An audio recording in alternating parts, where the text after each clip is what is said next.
At first, this looks like an ordinary woman quietly reading a letter. But look closer. Her sewing has been abandoned. Her thimble has fallen to the floor. One of her shoes has been kicked off. And behind her, the maid is doing something very strange.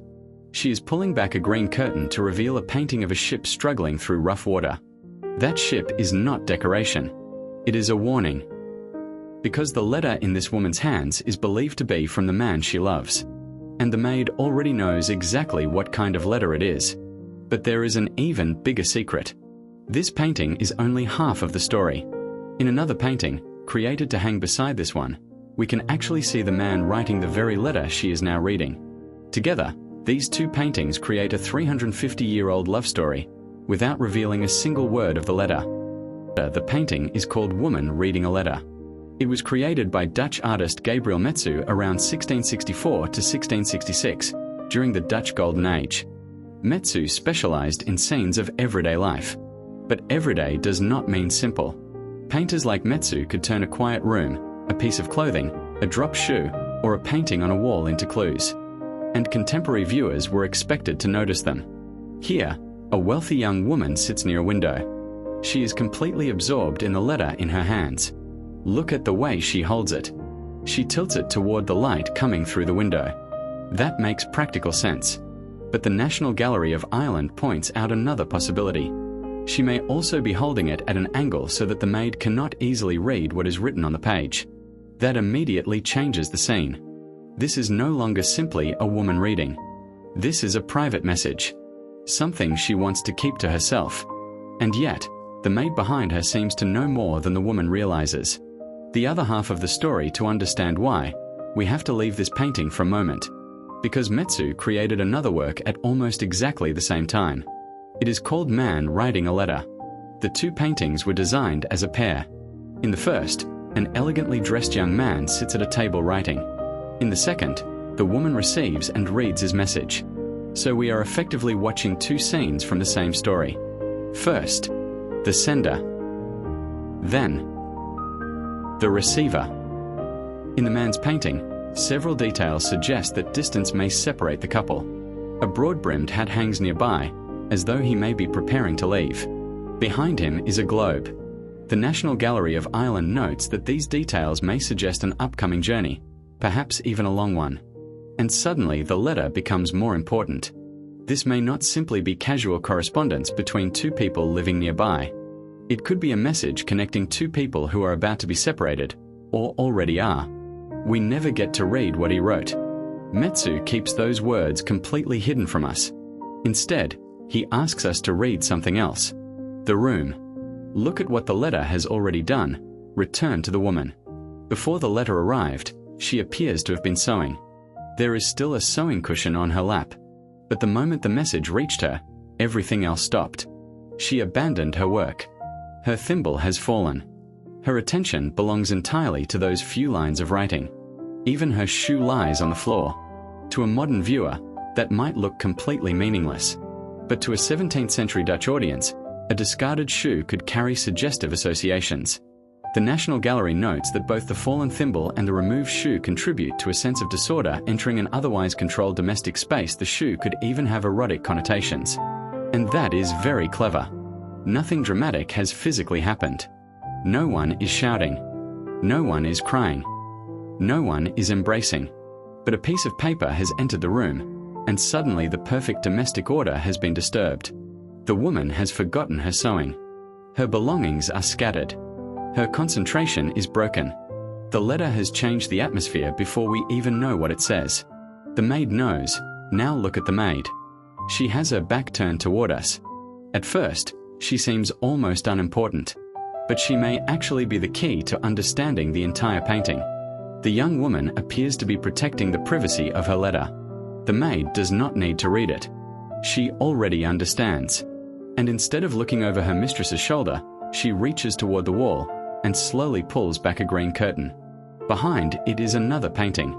A ship is moving across rough, unsettled water. Why would Metsu place this image exactly here? Because in 17th century Dutch culture, the dangerous sea could function as a metaphor for love. Love could be compared to a voyage, beautiful when the weather was calm, dangerous when storms arrived. The National Gallery describes the ship as a warning from the maid to her mistress. Love, like the sea, can be rough and unpredictable. So the maid does not speak. She does not interrupt. She simply reveals an image. And the image says everything. Be careful. What feels wonderful today may become difficult tomorrow. The man you love may be far away. The journey may be dangerous. And relationships, like ships, can be destroyed by conditions no one can control. A painting inside a painting. This makes the composition especially clever. We are looking at a painting, inside which a woman looks at a letter, while another woman reveals another painting that explains the meaning of the letter. Metsu has built layers of communication. The lover communicates through words. The maid communicates through an image. And the painter communicates with us through both. But we still never receive the actual message. We are forced to become detectives. This was one of the pleasures of Dutch genre painting.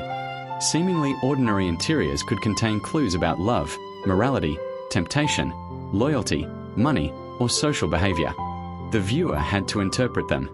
And Metsu was particularly good at leaving the outcome uncertain. The National Gallery of Art describes him as a storyteller who often places people in situations where we understand what they are doing, but cannot know exactly what happened before or what will happen next. That is exactly what is happening here. Is the letter romantic? Probably. Is it good news? We don't know. Is the man promising to return? Maybe. Is he announcing his departure? Possibly. Has something happened to their relationship? Metsu refuses to tell us. And because he refuses, we keep looking. There is even a hidden signature. Now look very closely at the maid's hand. She is holding another small piece of correspondence. And Metsu hid something playful there. The address written on it includes a reference to Mr. Metsu in Amsterdam. In other words, instead of placing an obvious signature at the bottom of the painting, Metsu effectively inserted his own name into the story. The National Gallery of Ireland describes it as the artist's humorous way of signing the work. It is easy to miss. And that makes it even better. The painter is almost telling us, you are searching for secrets in this room? Fine. Here is one more. So while the woman protects her private letter, Metsu quietly leaves his own message right beside her. The yellow jacket has a secret too. Even the woman's clothing has a story. Her fur-trimmed jacket, carefully styled hair, and decorated skirt make it clear that she belongs to a comfortable, wealthy household. But there is something surprising about the jacket. Today it is yellow. Apparently, that was not Metsu's first idea. Technical study and visible traces indicate that he initially planned the jacket in red and later changed it to yellow. Why? One fascinating explanation offered by the National Gallery of Ireland is that Metsu knew yellow jackets had become strongly associated with another Dutch painter, Johannes Vermeer. Vermeer repeatedly painted women wearing fur-trimmed yellow jackets. Metsu's treatment of the yellow fabric here is unusually similar to Vermeer's technique from the same period. This tells us something important about the art world of the Dutch Golden Age.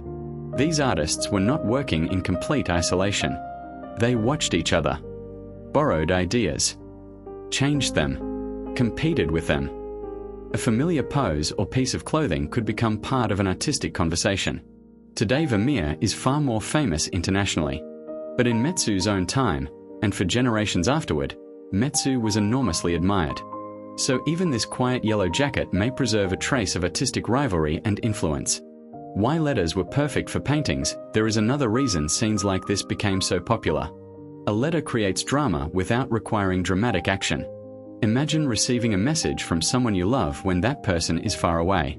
Before opening it, you know nothing. Perhaps the message says, I miss you. Perhaps, I am coming home. Perhaps, I cannot return. A sealed letter contains possibility. And once it is opened, everything can change. By the middle of the 17th century, privacy surrounding love letters was already a familiar cultural convention, and Dutch painters repeatedly depicted people writing, delivering, waiting for, or reading intimate correspondence. For an artist, that creates the perfect mystery. We see the reaction, but not the words. And because we cannot read the message, we begin imagining it ourselves. Look again at the woman's face. She is not obviously smiling. But she is not devastated either.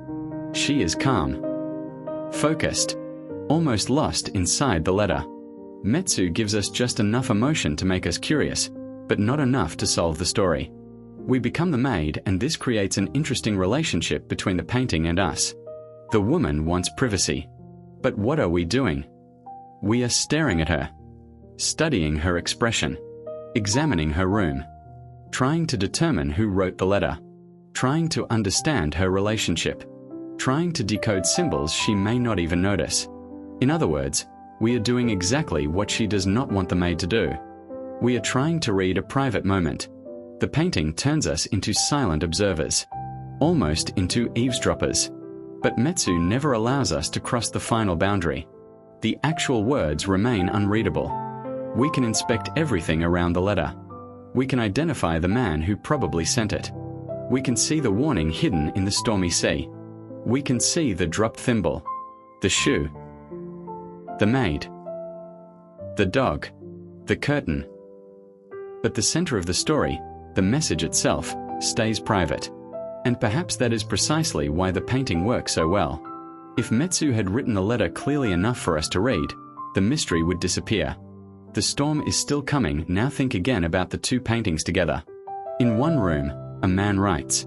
In another room, a woman reads. Physically, they never appear together. They are connected only by a sheet of paper. Between them lies an invisible distance. And hanging behind the woman is a ship crossing unstable water. The National Gallery of Art has described the pair as a kind of private drama in 2 acts, with a stormy seascape evoking the imagined dangers faced by the absent lover. That means Metsu has done something extraordinary. He has taken a story about separation and made the separation part of the structure of the artwork itself. The lovers are not simply separated inside the story. They are separated onto 2 different panels. To see them together, the viewer has to reunite them. And even then, they cannot touch. The man can only write. The woman can only read. Everything between them depends on communication. Why this painting still feels modern, more than 350 years have passed. We no longer wait for handwritten letters in the same way. A message can cross the world in seconds. And yet the feeling in this painting is strangely familiar. You see a name appear on your phone. For 1 second, you do not know what the message says. Maybe you have been waiting all day. Maybe you are afraid to open it. Maybe one sentence could change your relationship. The technology changed. The emotion did not. Metsu understood something that still feels true today. Sometimes a message has power before we even read it. The person who sent it matters. The distance between you matters. The waiting matters. And after you read it, the room can feel completely different, even though physically nothing has changed. That is exactly what has happened here. A woman is sitting in the same chair, inside the same home, surrounded by the same objects. But mentally, she may now be somewhere else entirely. Perhaps with the man who wrote to her. Perhaps imagining his journey. Perhaps worrying about whether she will see him again. Moral. And maybe that is the real reason woman reading a letter has survived for centuries. It is not really a painting about paper. It is about distance. About waiting, about uncertainty, about the strange power another person can have over our emotions, even when they are nowhere near us. Metsu never tells us whether this love story ends happily. The calm room and the stormy sea exist at the same time. And perhaps that is the point. Love can contain both. Security and uncertainty. Joy and fear. Calm water and storms. The maid understands this. That is why she pulls back the curtain. Not necessarily to tell the woman to stop loving, but to remind her that love is a journey, and journeys are never completely under our control. And perhaps there is one final lesson hidden in the painting. Sometimes the most important part of a message is not the words written on the page. It is what those words change inside the person reading them. One small letter entered this quiet room, and suddenly the sewing stopped. The shoe fell away. The outside world disappeared. And an entire love story came alive.